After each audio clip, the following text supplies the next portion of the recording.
guys, இன்னைக்கு நமக்கு வந்திருக்க கேக் ஆர்டர் பாத்தீங்கன்னா 2 kg மிக்ஸ்டு பெரி கேக். இந்த மாதிரி 2 kg கேக்ஸ்லாம் நம்ம எப்படி வந்து டிரான்ஸ்ஃபர் பண்ணுவோம் அப்படின்னு சொல்லி நிறைய பேர் எனக்கு டிஎம் பண்ணியிருந்தீங்க. எப்படி எந்த டெலிவரி சர்வீஸ் நீங்க யூஸ் பண்றீங்க அப்படின்னு சொல்லிட்டு.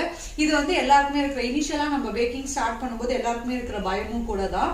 இப்போ பாத்தீங்க அப்படின்னா 1/2 kg to the max of 1 kg நான் நல்லா கான்ஃபிடென்ட்டா இருந்தா மட்டும் அந்த கேக்ஸ் எல்லாம் பாத்தீங்கன்னா நாங்க பைக் டெலிவரி சர்வீஸ் வச்சு பண்ணிட்டு இருக்கோம்.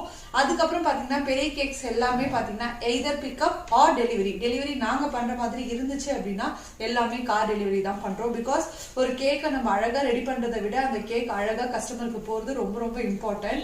ஸோ நான் வந்து தேர்ட் பார்ட்டியை விட மோஸ்ட் ஆஃப் த டைம்ஸ் நானே என்னோட டெலிவரிஸ் எல்லாமே பார்த்துக்கிறோம் அஸ் எ டீமா.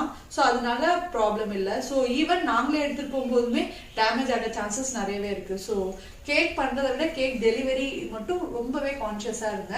ஸோ நான் இந்த டெலிவரி சர்வீஸும் யூஸ் பண்ணல. ஸோ நிறைய பேர் எனக்கு டிஎம் பண்ணியிருந்தீங்க, சாரி, அதனால தான் நான் உங்களுக்கு ஆன்சர் பண்ண முடியல. So bye.